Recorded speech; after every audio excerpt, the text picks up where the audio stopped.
Hello everyone, welcome to my talk. My name is Sarah Oshingbade and I'm a FinOps engineer at Checkout.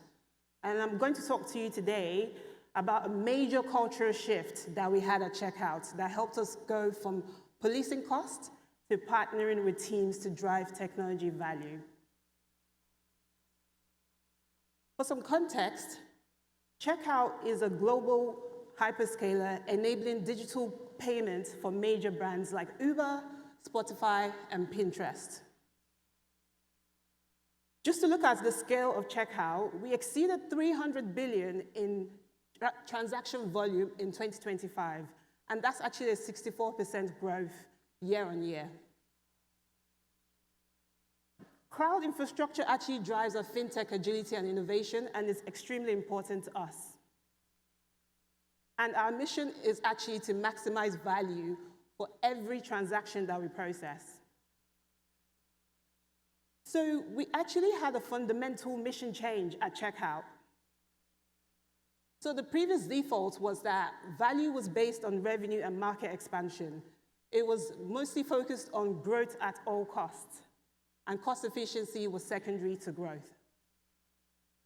But recently, we received a top-down mandate from our CEO and our CTO, and our focus moved from revenue expansion to product profitability.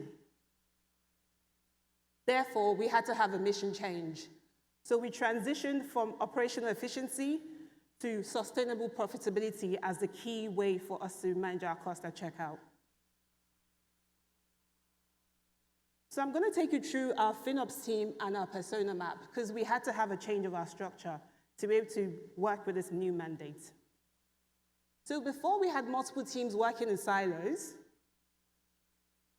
and as a result, we decided to operate as a small centralized team that's supported by organization-wide champions. So as you can see, we had to make sure that we work closely with our leadership teams, engineering, procurement, and finance, and also product.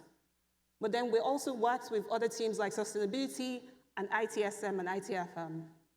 So we ensure that we're connecting engineering velocity with financial accountability. So we realized that to actually maximize value for every transaction that we process, we had to expand the scope of FinOps. We had to go beyond the cost of the cloud to other technology categories as well. So we went from just the cloud to managing SaaS costs, technology licenses, and AI. So we had a problem statement that we needed to fix. Because we were getting the top-down pressure from our executive leadership, we needed to make sure that we had precise product profitability data that we could share with them. And also, we needed to ensure that we achieve overall cost efficiency. But we had some visibility gaps in our cloud costs and also in our SaaS costs. So our cloud cost allocations were 70% and 40% for our SaaS costs. And because of this, we had quite a lot of shadow IT and siloed teams. And these siloed teams couldn't work fast enough to help to slow down any anomaly cost spikes that were happening. And because of that, we had some increased spend. We weren't able to inform our finance team in time about the forecast changes. And because of this, our unit cost also increased significantly. So we needed a framework. We needed to utilize the standard inform, optimize, and operate phases, but we applied them very specifically at Checkout. So before we demand to the engineering teams to provide results, we had to give them the visibility to be able to action those optimization options that we're giving them. So the finance team first provides the tools and the strategy and the hands-on assistance required to make the fix, and we remove the friction of the problem before asking for the outcome. So I'm going to be going into a bit more detail in terms of how we went through all the phases to get our mandate sorted out. So the first part was inform. So we managed precision visibility, and we needed to answer the executive mandate for accurate product profitability data. We actually implemented rigorous new tagging standards, and we built self-service dashboards for all our engineering teams. We consolidated all our SaaS data, and we figured out each owners, and we mapped them to particular departments. We also created self-service dashboards for all those departments and all those engineering teams. So like I was saying before, we created the solution before the result. And we then had a single source of truth for all of technology costs, so everybody was seeing the same information. So then we moved on to decentralizing accountability. As soon as we created the self-service dashboards, we mapped them to specific teams. And also, one of the things that we're watching out for was to avoid dashboard fatigue, because as you can imagine, engineering teams want to focus on the work that they're doing. We automated our anomaly detection to make sure that we were shifting from reactive bill shock to proactive anomaly alerts that engineering teams were actually working on to resolve. We provided frictionless delivery where those alerts are sent directly to specific Slack channels in near real time.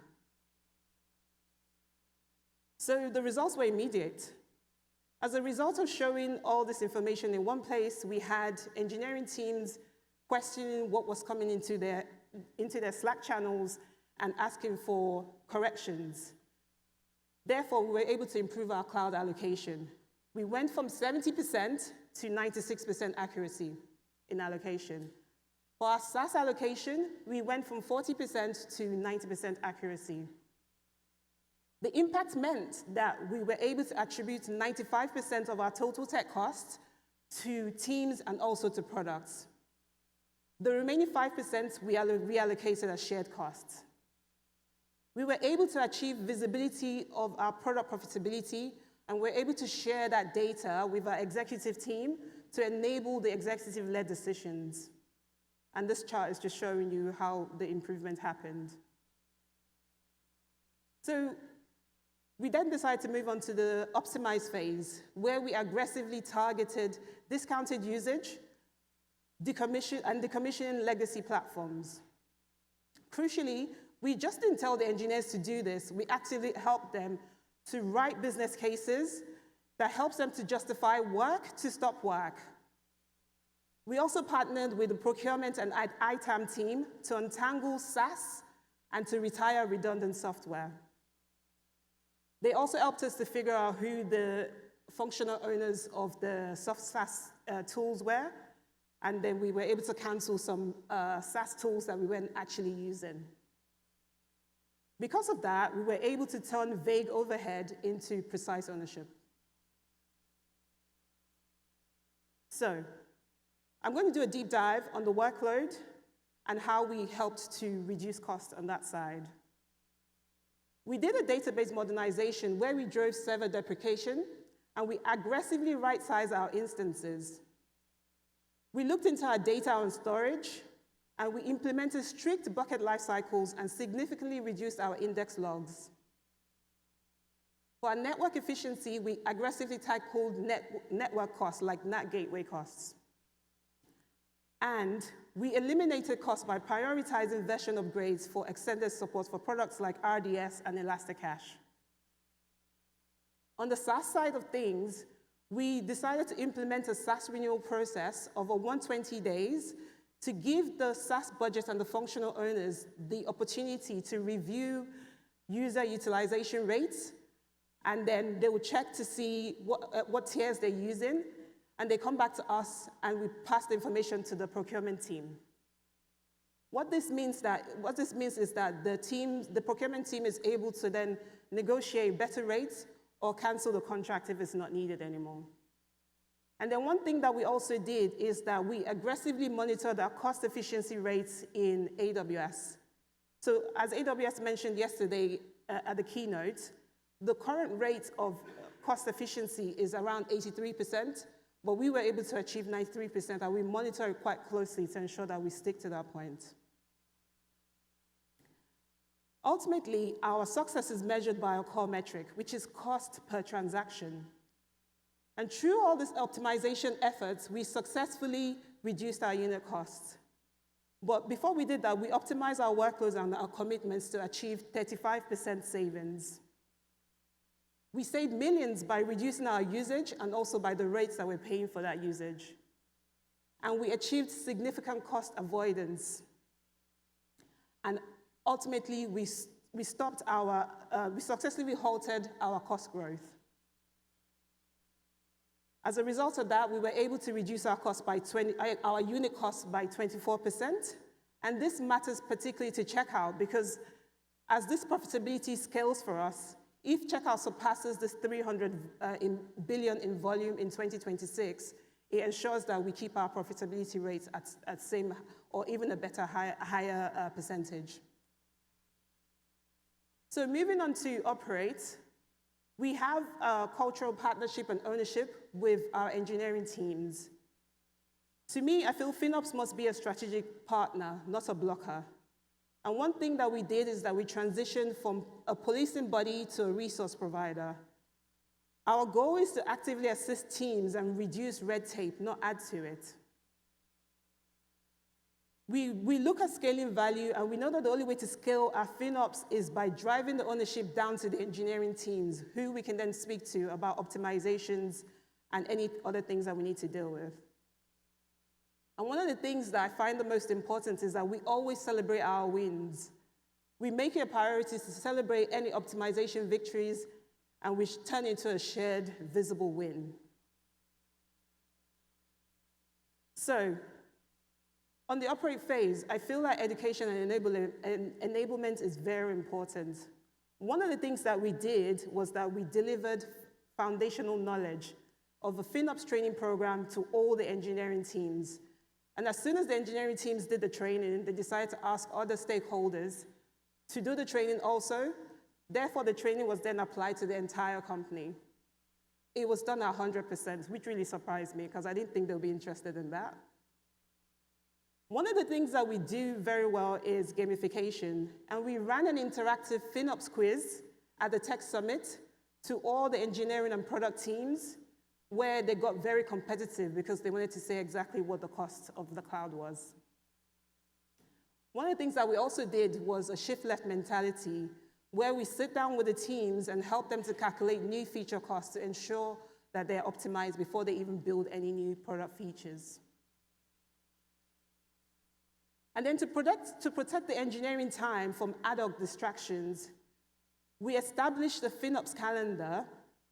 That means that we've protected 30 minutes focused optimization sessions directly with the teams, and we pair that with our real-time Slack alerts. We can actually stop cost spikes immediately without burning out our engineers. So we're there to support our engineers, not to stress them out, really. So to summarize our total impact, we saved millions, and we achieved a 24% reduction in our cost per transaction. On the visibility impact side, we achieved 96% of cloud and 90% of our SaaS cost accurately allocated to products and to teams. We achieved product profitability, where we actually enable data-driven executive decision-making. So if a product is not as profitable, the executive team can decide how much support they want to give to it. On the cultural impact side, which I feel was the biggest part that we did, we helped to shift the organization's definition of value from growth at all costs, and we actually turned our cost into true business value. So total result was that we maximized our financial efficiency, and we turned our cost into business value. So looking ahead for 2026 and beyond, how do we actually maintain this momentum? Automation is one of the areas that we're looking into. So we want to do policy as a code to automate governance at a massive scale.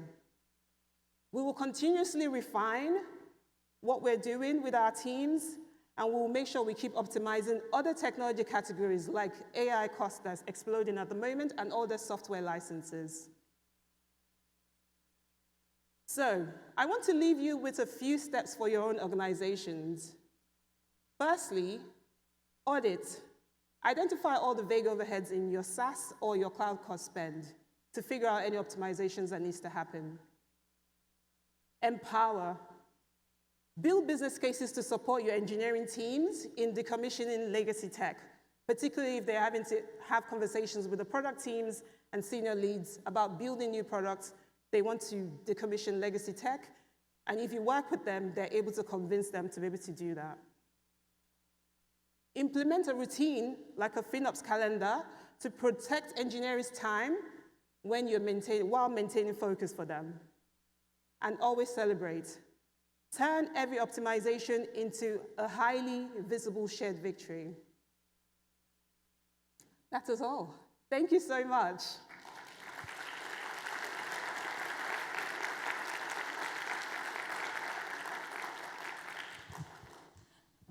We know the talk is amazing if everybody is just clicking picture of all the slides, isn't it? Great. Any questions? Oh, perfect. Catch. Hello. Thanks for the presentation. It was seeing the title, I definitely wanted to come here to see how the story went.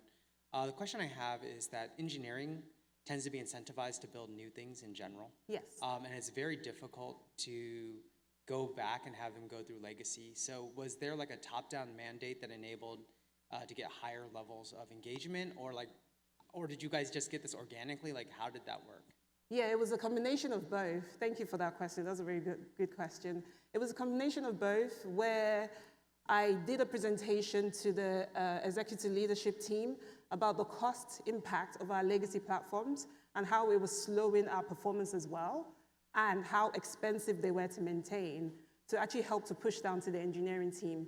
Because after having a conversation with the engineering team, they said, oh, Sarah, I'd love to do this optimization, but I'm being told to build this new feature. So I said to them, if I present this to the ELT team and they give you the space and the opportunity to do it, would you do it? Oh, yes. And that's how it happened. Thank you. Wonderful presentation. Thank you very so much. What do you think is the most challenges that you have to take care in this process? The biggest challenge was actually figuring out the allocation and trying to reconcile what was currently allocated to certain teams and certain products. So previously, our costs went, I think about 60% of the costs were tagged, and even some of the costs that were tagged weren't tagged properly.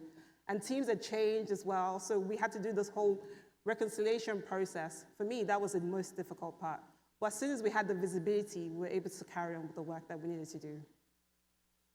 Can you toss it to him? Oh, okay, yeah. Yeah, thank you for the presentation. Just one question. If you could do something different on the approach, what would it be? That's a very good question. Oh, if I could do something different, probably the order of how I did it. So initially, so I've been at Checkout for about a year now. So when I started, the first thing I was pushing for was optimization. But when I carried information to some of the teams, they said to me, actually, that's not accurate. That allocation is wrong. So then I had to go back to the drawing board and figure out what the allocations were before I then ended up getting the optimization to happen. Thank you. Great presentation. I had a yes/no question, first of all. For the FinOps training program, was it mandatory? And then the second one, I really love the idea about Slack, like sending the alerts to Slack, but Slack is not like in a CMDB, it's typically emails. Like, do you manually track the Slack channels and to know where the alerts go? How do you manage that part? So, sorry, your first question? Is the FinOps training program that your engineers did, is it mandatory? Do they have to do it? Yes, it was mandatory for only new staff members. Every other engineers didn't have to, but they all ended up telling themselves about it, and then they went across the entire organization and told everybody else to do the FinOps training. And sorry, what was your second question? The Slack, how do you manage the mapping of the Slack alerts to the Slack channels? Okay, so it starts from building the custom dashboards that I mentioned earlier. Once we build those custom dashboards in association with the engineering teams that own those services, within our FinOps software program, you had the opportunity to add a Slack channel ID into that dashboard, so it would tell the team anytime they add an anomaly alert, and it will also send them weekly reports and monthly reports.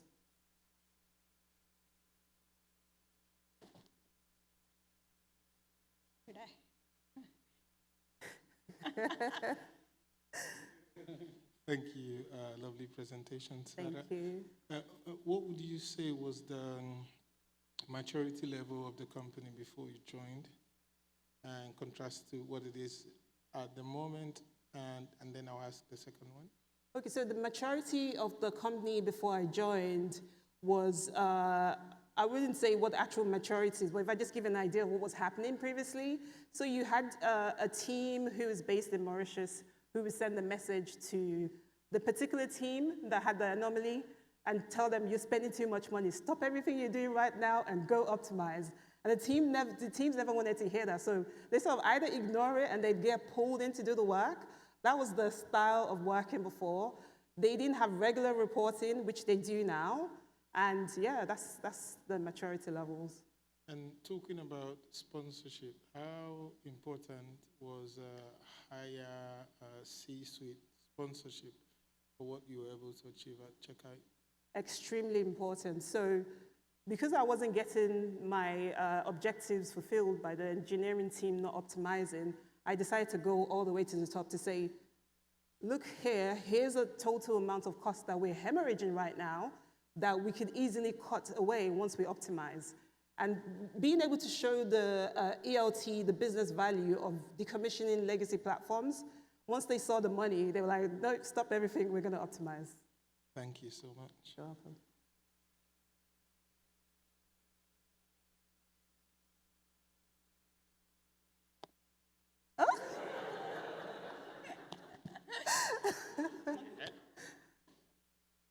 So you said you've only been here about a year at this company. So how long did this process take from start to finish? It took about 6 months. Oh wow. Okay. Thank you.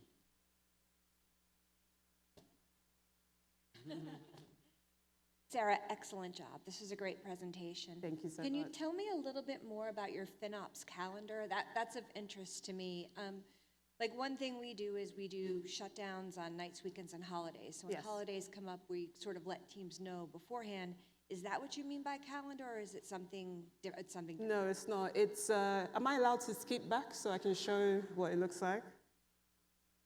It's basically part of the training that I delivered. There's a link within that training that allows the engineering team to actually book 30-minute session with me. If I can get to it. There you go. So this is a message that I sent to the engineering channel, asking them to do the training, and also, as you can see where it says action plan, complete the training, book 30 minutes with me, with a link to my actual calendar, allowing them to book that session. So I kind of leave it to them, and then they book it when they need it, rather than me chasing them. Do you have any more questions? Oh, I will come to you.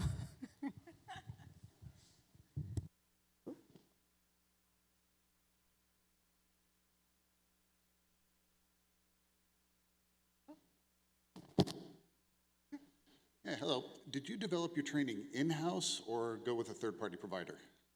So I developed the training in-house, but I hosted it on a platform called Nova. I don't know if you guys heard of it before.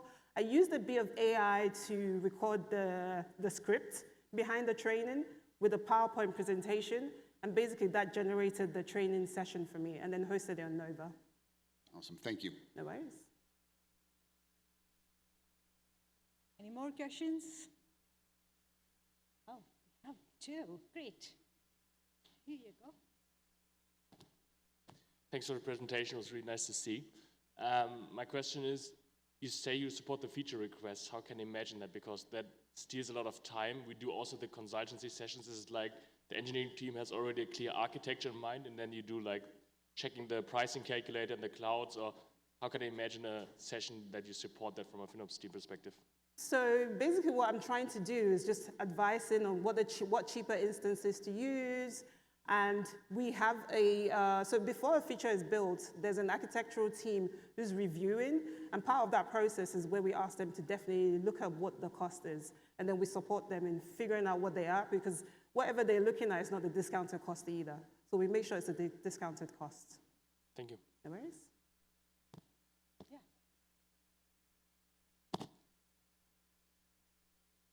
With the margin improvement you've provided, how would you estimate that that's going to impact the growth rate that you were previously focused on and the ROI behind the work you did in this? Without saying too much, because we don't publish our accounts.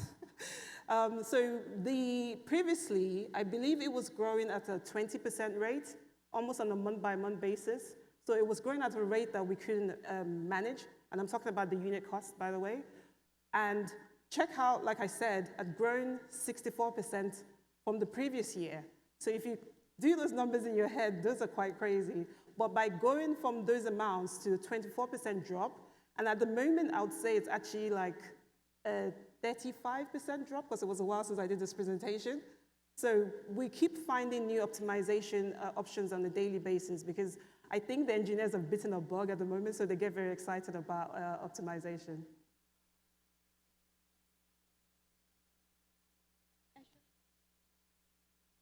This was wonderful, thank you very much. And in case you didn't hear it, when you said that you did all this in 6 months, there was like oohs and ahs all back here. It's phenomenal. Thank you. What I wanted to ask is, you mentioned that you partnered with ITM team to help unravel some of the SaaS. Yes. And could you talk more about what the scope was and what you did there to help with that? Sure. So what was happening previously was, like I said, we only had 40% allocation on cost.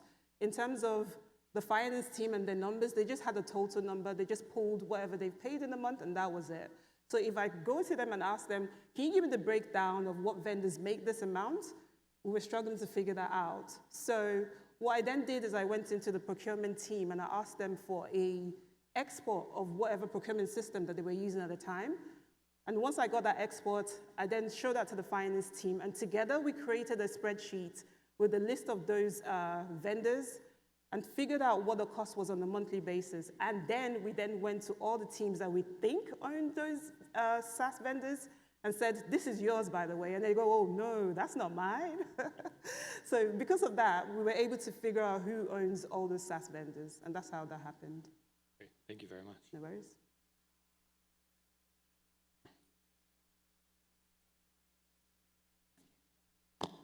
Thank you. You talked a lot about how to clean up the tagging that was kind of stale, old, Yes. et cetera. Yes. How did you work through tagging that just needed to be updated versus maybe more structural changes that needed to happen? So it was a combination of some of the tags that we had that needed to be updated was not my priority. The priority for me was the ones that was missing, where I actually had nobody who was owning it. So I went for the biggest items first, and then I went through with the DevOps team, the cloud engineering team. I asked them to help me figure out anything that I could use to figure out who owns those resources. And I think in some cases we could see some IDs and email addresses of whoever set up those resources. And they started chasing up multiple people and created tickets on Jira to chase those teams to say, this is yours, I'm handing this to you, and you need to tag it. But then they'll say, it's not mine. Can you help me figure out who it belongs to? And then that's how we're able to do that. On the side where we had the tags that were really old and stale, what I ended up doing was I went to those teams and I said to them, this is what your tag looks like, and this is what your report looks like. Are you happy with this? And they say, no, I'm not happy with this. That's a really old tag. Can you change it then? And then I create a Jira ticket, because literally there's just one team and it's just me. So the only thing I could do was create those Jira tickets and send it to the teams to actually do the retagging.